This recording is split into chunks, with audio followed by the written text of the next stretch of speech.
আসসালামু আলাইকুম। BBC world 24-এ আপনাকে স্বাগতম। শুরুতেই জানিয়ে দিব সংবাদ শিরোনাম, পরে থাকছে বিস্তারিত। আলহামদুলিল্লাহ, শুকুর আলহামদুলিল্লাহ। ইসরায়েলের ভূখণ্ডে আবারও ক্ষেপণাস্ত্র ছুড়েছে তেহরান। অলরেডি গুড়িয়ে গেছে ইসরায়েলের সমস্ত সামরিক ক্ষেপণাস্ত্র ঘাঁটি এবং বিমানবন্দর। ধ্বংসের পথে পুরো ইহুদি জাতি এবার ইরানের সাথে যোগ দিয়েছে ক্ষমতাধর সব দেশগুলো এবং মুসলিম বিশ্ব সাথে তো রয়েছেই। আর এর মধ্যে আমাদের হাতে এসে পৌঁছেছে আন্তর্জাতিক গুরুত্বপূর্ণ সংবাদ। শুরুতেই শুনুন সংবাদ শিরোনাম। ফের ক্ষেপণাস্ত্র ছুড়েছে ইরান, নিরাপদ আশ্রয় খুঁজছেন ইসরায়েলিরা। আরও জানিয়ে দেব, ইসরায়েলের 50 যুদ্ধবিমান আকাশসীমা লঙ্ঘন করছে বললেন জাতিসংঘের ইরাক। আরও জানিয়ে দিব, তেহরানের দক্ষিণাঞ্চলে হামলা করল ইসরায়েল, কিশোর নিহত। আরও থাকছে, ইসরায়েলকে হামলা বন্ধে চাপ না দেওয়ার ইঙ্গিত ট্রাম্পের। এবং সর্বশেষ জানিয়ে দিব, হতাশ নেতানিয়াহু, ট্রাম্পকে দ্রুত যুদ্ধের মাঠে চান বললেন বিশ্লেষক। এতক্ষণ শুনছিলেন সংবাদ শিরোনাম, এবার বিস্তারিত। তবে তার আগে আপনি যদি ইরান সহ সকল প্রক্সি বাহিনীর হামলাকে সমর্থন করে থাকেন এবং মুসলিম বিশ্বের পক্ষে অবস্থান নেন, তাহলে ভিডিওটিতে একটি লাইক দিন এবং চ্যানেলটি সাবস্ক্রাইব করতে ভুলবেন না। আর আপনি আমাদের ভিডিওটি বিশ্বের কোন জায়গা থেকে দেখছেন বা বাংলাদেশের কোন জেলা থেকে দেখছেন, সেটিও অবশ্যই নিচে কমেন্ট করে জানিয়ে দিন। আপনার মতামত আমাদের কাছে গুরুত্বপূর্ণ। ফের ক্ষেপণাস্ত্র ছুড়েছে ইরান, নিরাপদ আশ্রয় খুঁজছে ইসরায়েলিরা। ইসরায়েলি ভূখণ্ড লক্ষ্য করে ক্ষেপণাস্ত্র ছুড়েছে ইরান। 21 জুন বাংলাদেশ সময় ভোর 6টার দিকে ইসরায়েলের প্রতিরক্ষা বাহিনী আইডিএফ এমনটা জানিয়েছে। টাইমস অফ ইসরায়েলের প্রতিবেদনে বলা হয়েছে, ইরান থেকে উৎক্ষেপিত ক্ষেপণাস্ত্র শনাক্ত করেছে আইডিএফ। ইতিমধ্যে ইসরায়েলিদের নিরাপত্তার জন্য আশ্রয়ে যেতে বলার পাশাপাশি প্রতিরোধমূলক ব্যবস্থা নিতে সতর্ক করা হয়েছে।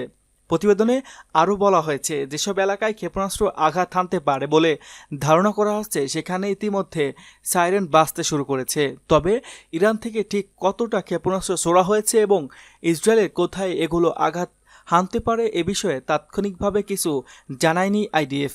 এদিকে নিজেদের ভূখণ্ডে ইসরায়েলি বাহিনীর আগ্রাসন বন্ধ হলে কূটনীতির আলোচনা বিবেচনা করার কথা জানিয়েছে ইরান। 20 জুন জেনেভায় ফ্রান্স, জার্মানি, যুক্তরাজ্য ও ইউরোপীয় ইউনিয়নের শীর্ষ কর্মকর্তাদের সঙ্গে বৈঠক শেষে এমনটা জানিয়েছেন ইরানের পররাষ্ট্রমন্ত্রী আব্বাস আরগচি। একই দিন মার্কিন প্রেসিডেন্ট ডোনাল্ড ট্রাম্প বলছেন, আলোচনা চালিয়ে যেতে তিনি ইসরায়েলকে বিমান হামলা কমানোর জন্য চাপ দেওয়ার সম্ভাবনা কম। ট্রাম্প বলছে, আমার মনে হয় এখানেই সেই অনুরোধ করা খুব কঠিন। অন্যদিকে ইসরায়েল প্রতিরক্ষা বাহিনী আইডিএফ প্রধান ইয়ার জামির বলছে, বছরের পর বছর ধরে ইরানের হামলা প্রস্তুতি নেওয়া হচ্ছিল। সাম্প্রতিক মাসগুলো কঠোর গোপনীয়তা বজায় রেখে হামলার প্রস্তুতি ত্বরান্বিত করা হয়েছে। তবে শুক্রবার ইরানে নতুন করে হামলা শুরু করে ইসরায়েল। অন্যদিকে ইসরায়েলে হাইফাতে ক্ষেপণাস্ত্র হামলায় আহত বেড়ে 23 জনে দাঁড়িয়েছে। তাদের মধ্যে 3 জনের গুরুতর আহত হয়েছেন। ইসরায়েলি সেনাবাহিনী জানিয়েছে, ইরান সর্বশেষ 25টি ক্ষেপণাস্ত্র হামলা চালিয়েছে। তবে এ হামলায় মধ্য ও দক্ষিণ ইসরায়েলে কেউ হতাহত হয়নি। ইসরায়েলের 50 যুদ্ধবিমান আকাশসীমা লঙ্ঘন করছে, জানালেন জাতিসংঘে ইরাক। ইসরায়েলের 50টি যুদ্ধবিমান ইরাকের আকাশসীমা লঙ্ঘন করছে বলে জাতিসংঘে নিযুক্ত ইরাকের প্রতিনিধি জানিয়েছে। জাতিসংঘ নিরাপত্তা পরিষদের শুক্রবার বৈঠকে ঠিক আগে ইরাকের আকাশসীমা লঙ্ঘন করে। শুক্রবার ইরাকের জাতিসংঘ মিশনের charge the affairs Abbas কাদম Obaid আল ফাতলাবি নিরাপত্তা পরিষদকে তাদের আকাশসীমা লঙ্ঘনের কথা জানান। খবর আল জাজিরার। আব্বাস কাদমো ওবায়দ আল ফাতলাবি জানান, এসব বিমান সিরিয়া জর্ডান সীমান্ত এলাকা থেকে এসেছে। তিনি আরও বলেন, প্রথমে 20টি বিমান প্রবেশ করে, পরে আরও 30টি বিমান ইরাকের দক্ষিণাঞ্চলের দিকে যায়। এসব বিমান বসরা, নাজাফ ও কারবালা শহরের উপর দিয়ে চলে যায়। এই আকাশসীমা লঙ্ঘন আন্তর্জাতিক আইন ও জাতিসংঘ সনদের পরিপন্থী বলে উল্লেখ করেন তিনি। আব্বাস কাদমো ওয়াইদ আল ফাতলাবি সতর্ক করে বলেন, পবিত্র স্থান ও অঞ্চলগুলোর উপর এ ধরনের হুমকি আমাদের জনগণের মধ্যে তীব্র প্রতিক্রিয়া সৃষ্টি করতে পারে, কারণ এসব ধর্মীয় স্থান আমাদের জাতির জন্য অত্যন্ত গুরুত্বপূর্ণ। প্রসঙ্গগত গত ১৩ জুন থেকে ইরানে পারমাণবিক স্থাপনা লক্ষ্য করে হামলা চালাচ্ছে ইসরায়েল। তবে জবাবে ড্রোন ও ক্ষেপণাস্ত্র দিয়ে পাল্টা হামলা অব্যাহত রেখেছে তেহরান। পাল্টাপাল্টি এ হামলা উভয় দেশের বহু মানুষ হতাহত হয়েছেন।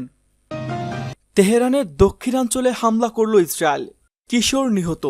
ইসরায়েলের রাজধানী তেহরানের দক্ষিণাঞ্চলে কুম শহরে একটি আবাসিক ভবনে বিমান হামলা চালিয়েছে ইসরায়েলি বাহিনী। এতে ১৬ বছর বয়সী এক কিশোর নিহত হয়েছেন বলে জানিয়েছে দেশটির আধা সরকারি বার্তা সংস্থা তাসনিম।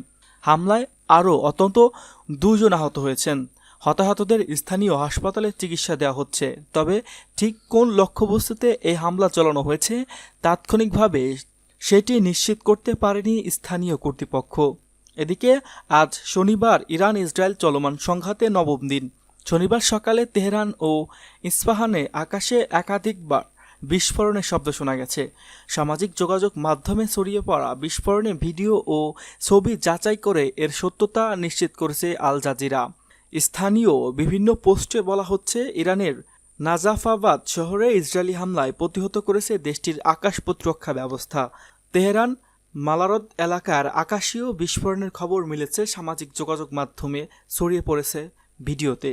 ইরান ও ইসরায়েলের মধ্যে চলমান পাল্টাপাল্টি হামলা দুই দেশ বেশ ক্ষয়ক্ষতির মুখে পড়েছে বলে জানিয়েছে আন্তর্জাতিক বিভিন্ন সংবাদ মাধ্যম।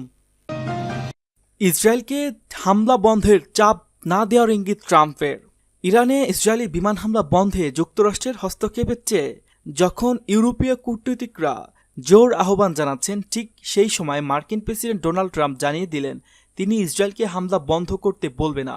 ট্রাম্পের কাছে এক সাংবাদিক জানতে চায় তিনি কি ইউরোপীয় নেতাদের আহ্বানে সাড়া দিয়ে ইসরায়েলকে চাপ দেবেন যেন তারা হামলা কমিয়ে আনে এবং আলোচনার পথ খুলে দেয়। এর জবাবে ট্রাম্প বলেন, ইসরায়েল এখন জিতছে এবং তারা খুব ভালো করছে, তাই জয়ী পক্ষকে এমন অবস্থায় কিছু বলা কঠিন। অর্থাৎ তিনি ইরানের ইসরায়েলের চলমান হামলা বন্ধের জন্য কোনো হস্তক্ষেপ করবে না। এটা স্পষ্ট যে চলমান সংঘাত পরিপন্থীতে ট্রাম্প পুরোপুরি ইসরায়েলের পক্ষেই অবস্থান নিয়েছে। তিনি কূটনৈতিক সমাধানের পথে এখনই খুঁজছেন না, যদিও শেষ পর্যন্ত সিদ্ধান্ত নিতে আরও ২ সপ্তাহ সময় রাখছেন বলে জানিয়েছেন। হতাশ নেতানিয়াহু, ট্রাম্পকে দ্রুত যুদ্ধের মাঠে চান, জানালেন বিশ্লেষক। ইসরায়েলি দৈনিক হারেটজ এর কলাম লেখক ও বিশ্লেষক গিডিওন লেভি বলেছেন, ইরান ইসরায়েল সংঘাত নিয়ে সিদ্ধান্ত নিতে ট্রাম্প কয়েক সপ্তাহ অপেক্ষা করতে পারে। এই ইঙ্গিতে ইসরায়েলের প্রধানমন্ত্রী নেতানিয়াহু ও তার জোট গভীর হতাশায় পড়েছে। কারণ নেতানিয়াহু চান ট্রাম্প যেন যত দ্রুত সম্ভব এ যুদ্ধে যুক্ত হন। গিডিওন লেভি আল জাজিরাকে বলেন, এ বাস্তবতা ২ সপ্তাহ মানে অনন্তকাল। যদি ট্রাম্প সত্যি ২ সপ্তাহ অপেক্ষা করতে চান, এটা কোনো ছলচাতুরি না হয়, তাহলে যুক্তরাষ্ট্রের এ যুদ্ধে জড়ানোর সম্ভাবনা ক্রমেই কমে যাচ্ছে। লেবি আরও বলেন, ইসরায়েল যদি ইরানের পরমাণু কর্মসূচি ধ্বংস কিংবা ক্ষেপণাস্ত্র ব্যবস্থায় ব্যাপক ক্ষতি করতে সক্ষম হয়, তবু দীর্ঘমেয়াদে ইসরায়েলে নিজেদের আরও নিরাপত্তা ভাবতে পারবে না।